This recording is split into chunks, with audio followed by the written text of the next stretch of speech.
This is a chat session for MGF 1107.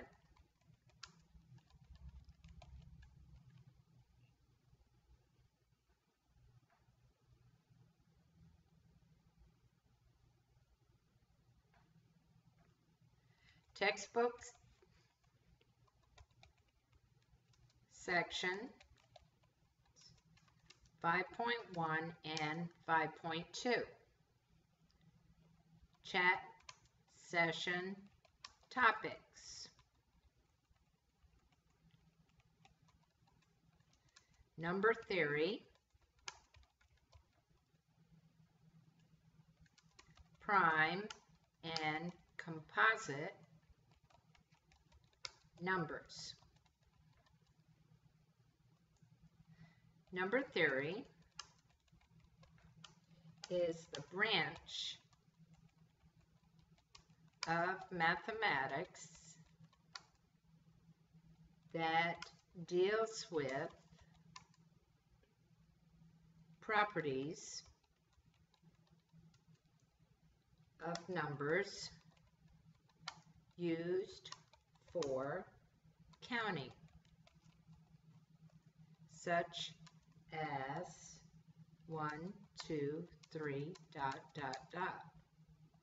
Now, let's talk about different types of numbers.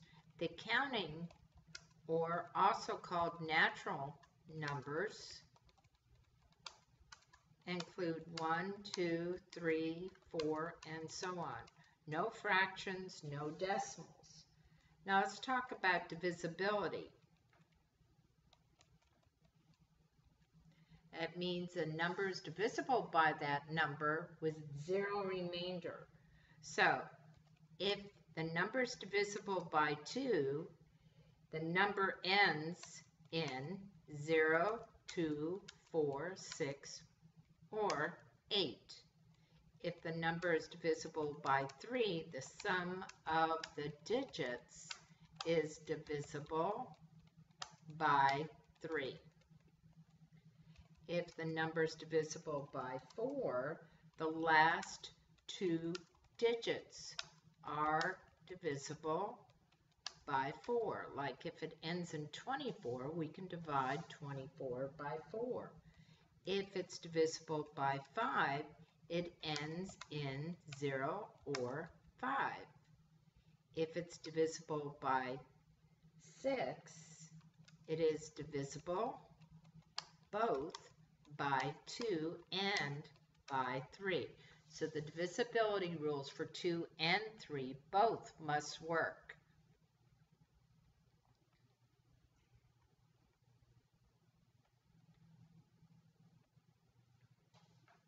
Now, divisible by 8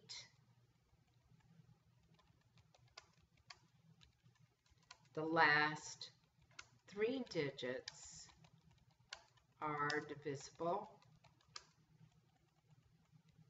by 8. So, for instance, if it ended in 248, the 248 is divisible by 8. So the entire number would be divisible by 8. What about divisible by 9? The sum of the digits is divisible by 9. Divisible by 10 ends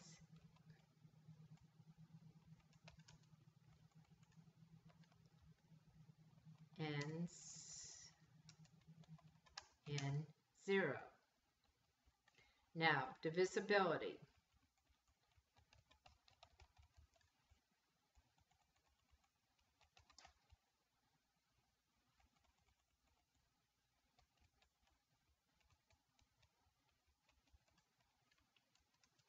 A number A is divisible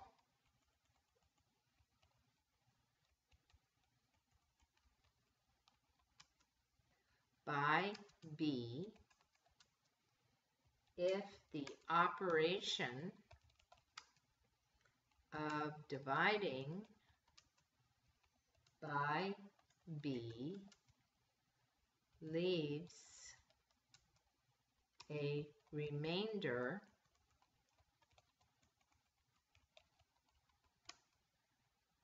of 0. The numbers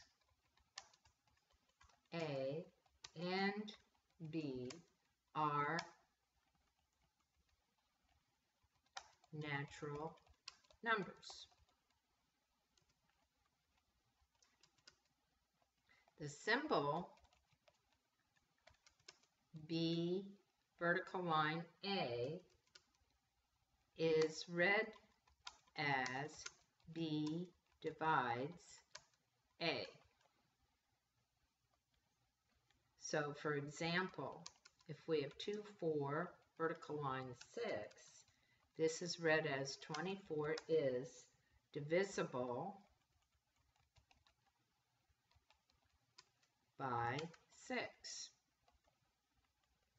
Factors.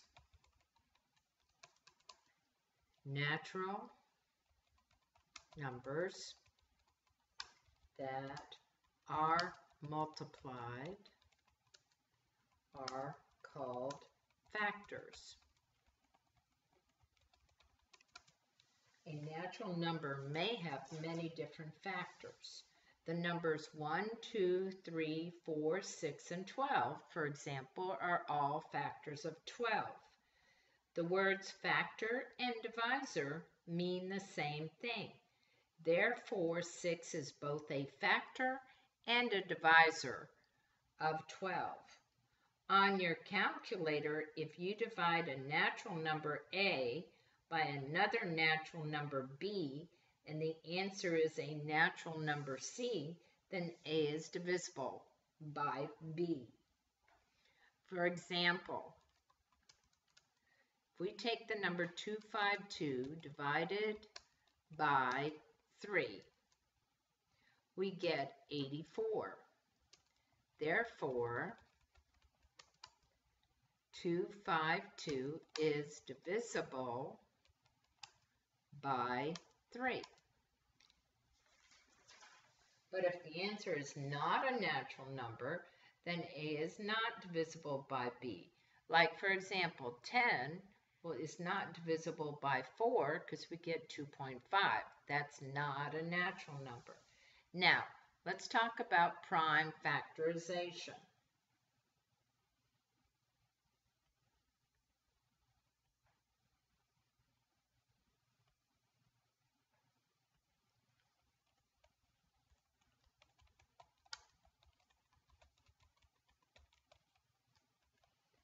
A prime number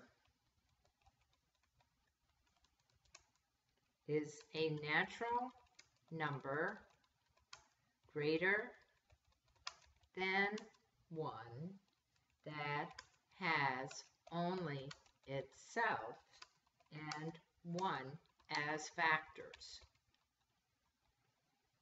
whereas a composite number is a natural number greater than 1 that is divisible by a number other than itself and 1. Prime factorization. That's expressing a composite number as the product of prime numbers.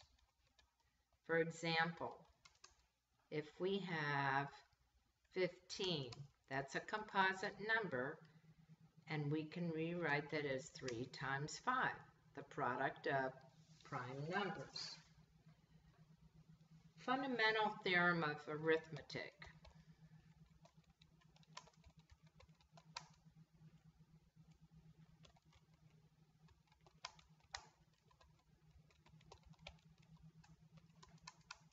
This says that every composite number can be expressed as the product of prime numbers in one and only one way, if the order is disregarded. One method used to find the prime factorization of a composite number is using the factor tree. For example, if we have 15 and we think of the factors of 15, the prime factors, as 3 times 5.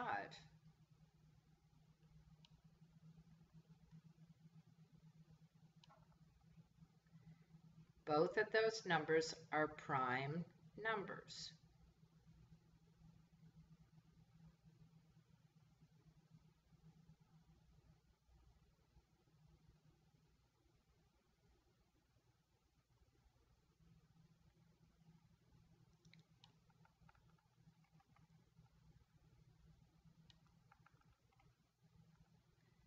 And so we can say 15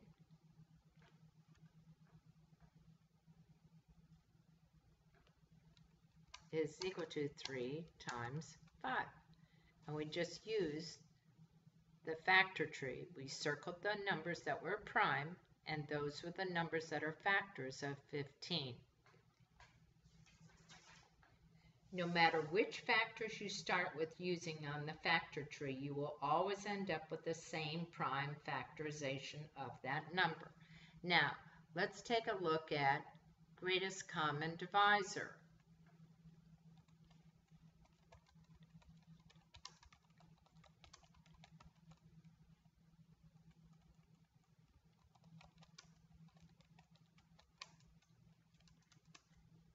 The greatest common divisor of 2 or more natural numbers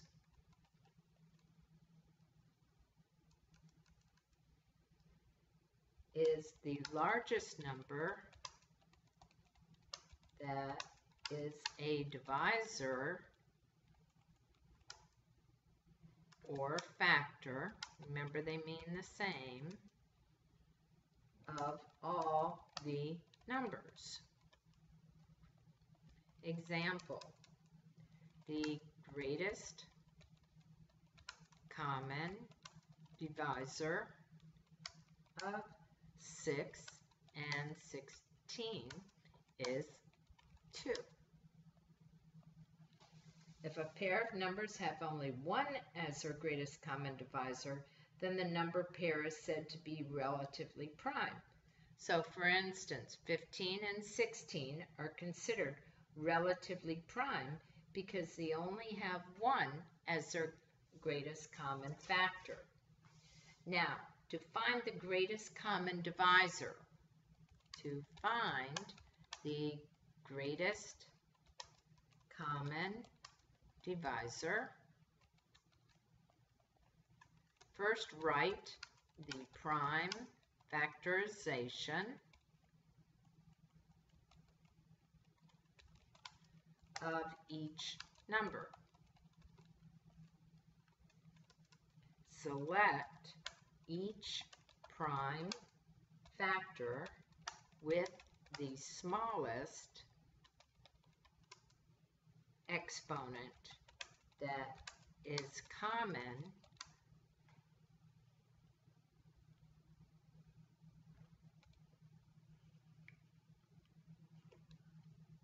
to each prime factorization.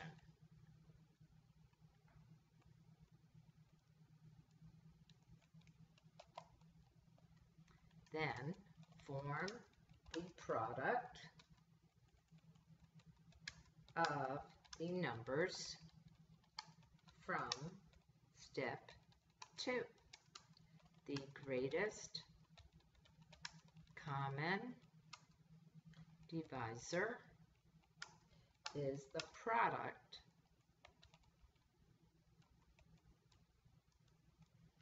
of these factors. Example, find the GCD, greatest common divisor, of 18 and 24. Well, 18 equals 2 times 3 squared. 24 equals 2 to the third power times 3 to the first power. So their greatest common divisor of 18 and 24 is 2 to the first times 3 to the first, which is 6.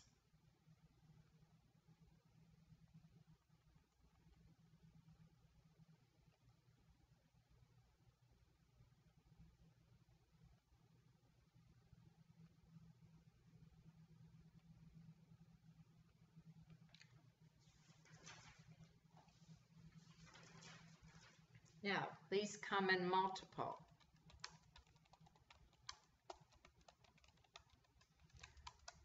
The least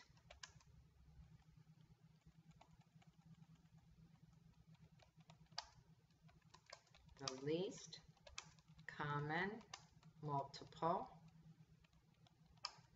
of 2 or more natural numbers is the smallest natural number that is divisible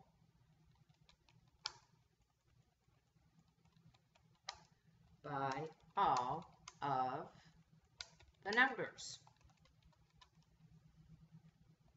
Now, there are two methods that you can use to find the least common multiple. The first one says list all the multiples of each number, and then find the smallest common multiple for all the numbers. That's method 1. Now, method 2 is find the least common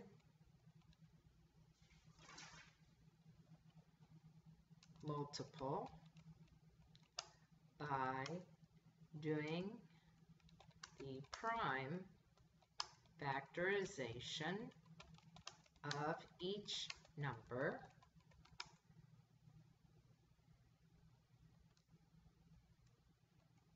select each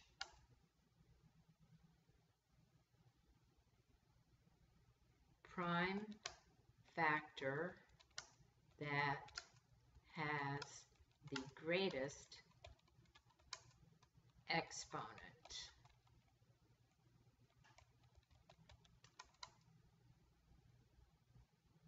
Then form the product of the numbers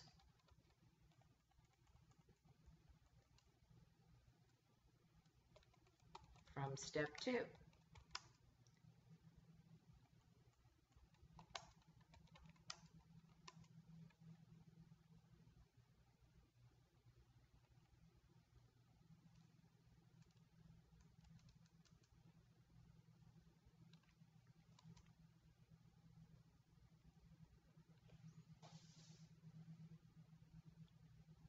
And the LCM, least common multiple, is the product of these numbers. So there's two methods for finding the least common multiple. Now, we're going to go on to a new topic.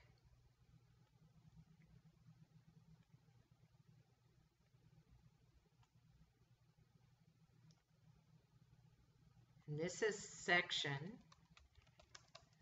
5.2 in your textbook, and the chat session topics are the integers, order of operations. Now, integers, remember those do include negative numbers,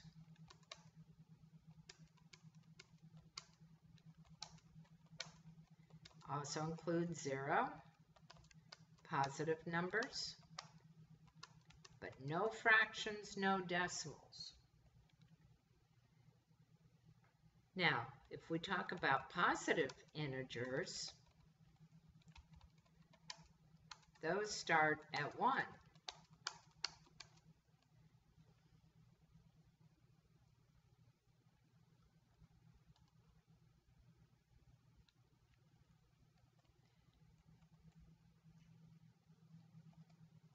If we talk about negative integers,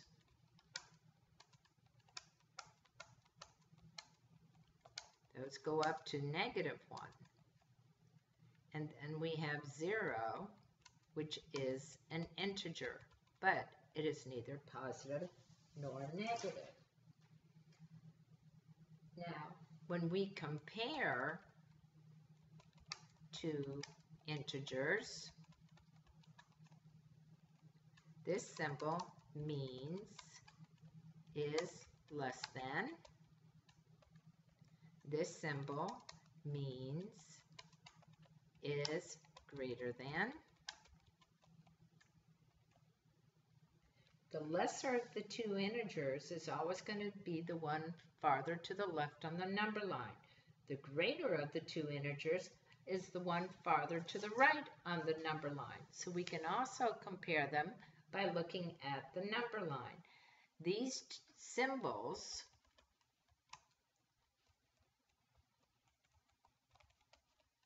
are called inequality symbols. They also can be combined with the equal sign.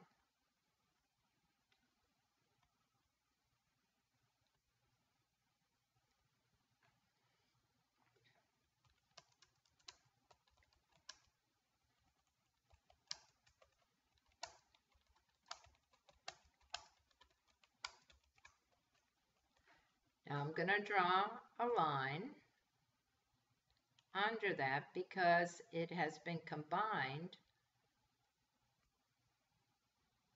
with the greater than symbol. So now this means is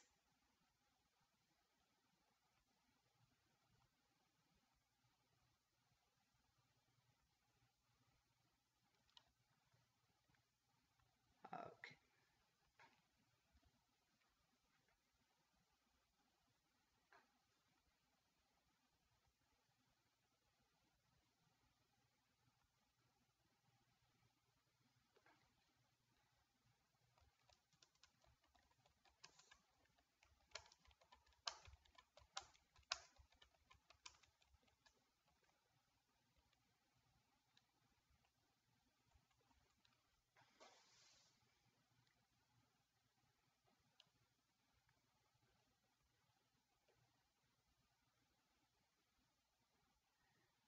Okay, this symbol means is less than or equal to.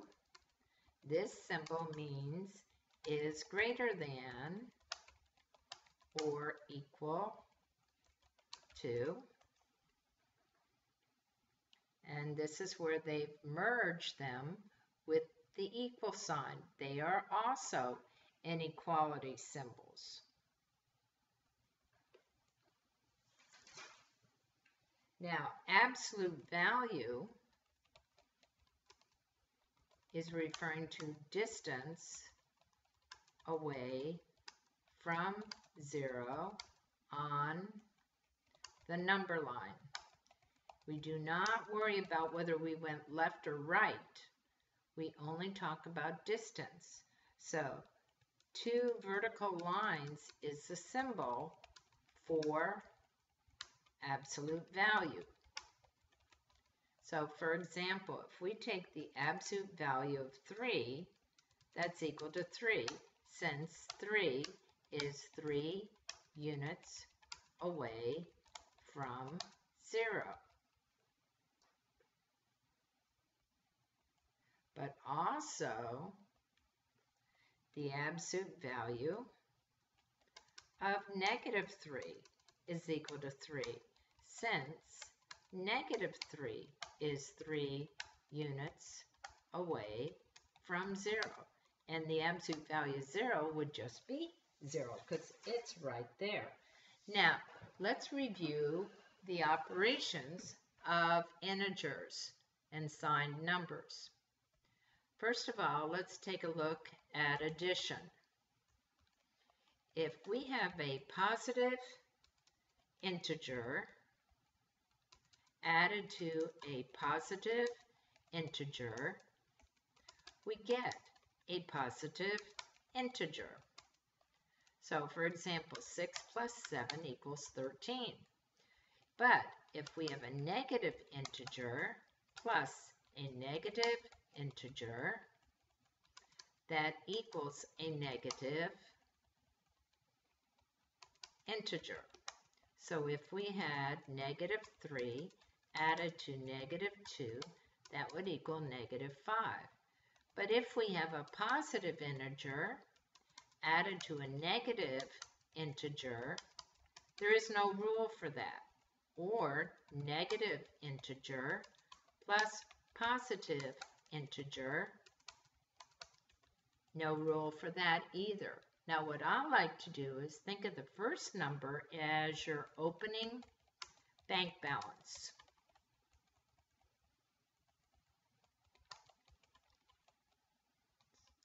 And then if it's positive, that means you made a deposit.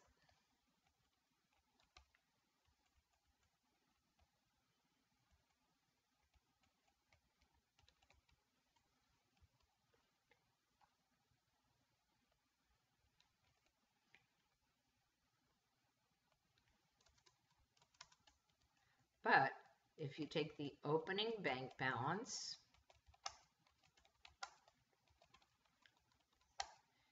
and you add to it a negative number, that's like making a withdrawal. So if you have 16 plus 10, that equals 26. So you're talking about you start with $16, you deposit $10, you now got $26. But suppose you have -$8 and you deposit 15. Well, you started $8 in the hole, you deposited 15, so now you have a $7 bank balance. But suppose you had $23 and you withdrew $30. Now you're $7 in the hole. Just a way to think of adding positive, negative numbers. You can also think about adding a positive as going that many units to the right on the number line. And if you're adding a negative, go that many units to the left on the number line. Now, what about subtraction?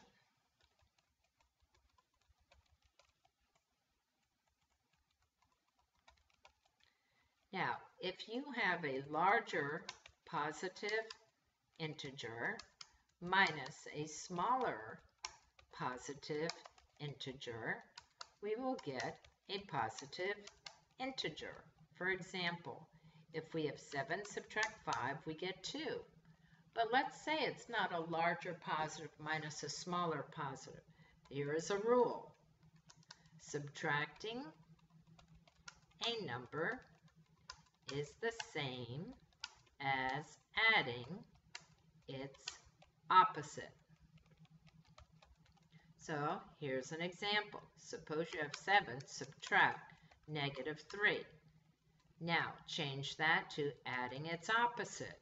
7 plus +3. Now we've changed to a form that's a lot more user-friendly. We can add 7 and 3 and get 10. We can also think of 7 and -3. How many units apart are they on the number line? They are 10 units apart. So we can also see that on the number line. Now, additive inverses. That's another name for opposites.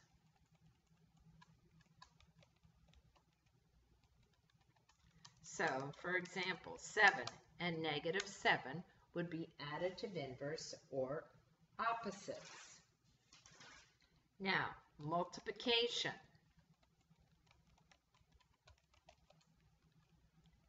If we have a positive integer times a positive integer, we get a positive integer. For example, 7 times 8 equals 56. But what if we have a negative integer times a negative integer? We get a positive integer. So like if we go negative 5 times negative 7, we get positive 35. But what if we have a positive integer times a negative integer? We get a negative integer. 4 times negative 2 equals negative 8. And if we have a negative integer times a positive integer, we get a negative integer. So if we have negative 3 times 7, we get negative 21. Now what about division? Well, remember that we cannot divide by 0. So be careful when you're working with division. You cannot divide by 0. It's undefined. Now, if we have a positive integer divided by a positive integer, we get a positive integer. So if we have 8 divided by 2, we get 4. If we have a negative integer divided by a negative integer, we get a positive integer. So if we have negative 12 divided by negative 4, we get positive 3. But what if one is positive and one is negative? A positive integer divided by a negative integer, we get a negative integer. So if we had positive 15 divided by negative 3, we get negative 5. And if we have a negative integer divided by a positive integer, we would get a negative integer. So if we have negative 16 divided by positive 8, we get negative 2. Just remember though, we cannot divide by 0. Now, exponential notation. The exponent tells the reader how many times to write down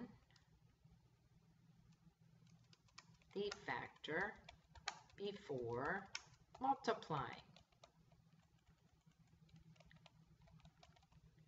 So if we have 6 caret 3, that means 6 with an exponent of 3. So 6 caret 3 means 6 times 6 times 6. 6 written down 3 times and multiplied. Now, some rules that you can use, and this works for division as well as multiplication. And it's a nice little gimmick to help remember the rules.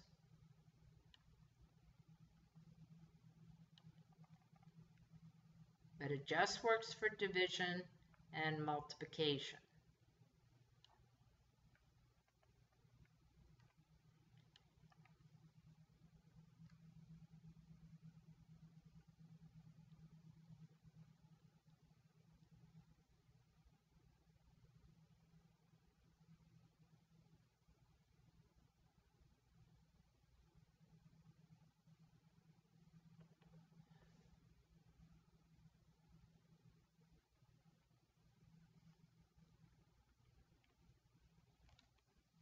we put P's on the diagonal,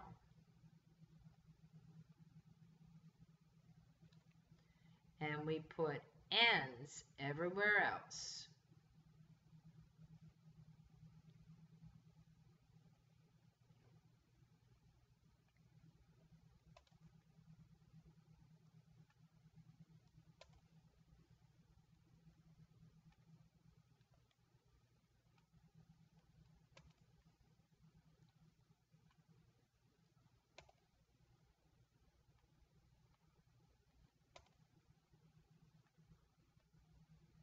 this rule will work for multiplication as well as division. Positive divided by negative is a negative. Negative divided by a positive is a negative. Negative times negative is a positive. No matter how you use this chart, it will work for your signs for multiplication and division. Now, let's take a look at order of operations. Some people remember the "Please excuse my dear Aunt Sally" or PEMDAS. Or now some textbooks are coming up with GEMDAS, because not only are parentheses a grouping symbol, but so are brackets and braces and absolute value and radicals. So some books actually call it GEMDAS. So the top priority is grouping symbols. Next, we deal with exponents. That's the next higher category. Next, we have multiplication and division, but we work left to right on these because multiplication and division are equally important. Then we have addition and subtraction. And again, we work left to right on these because they're equally important. But the top level of importance is your grouping symbols. Then comes exponents. Then comes multiplication and division. Last comes addition and subtraction. This concludes your lesson on Chapter 5, Sections 1 and 2.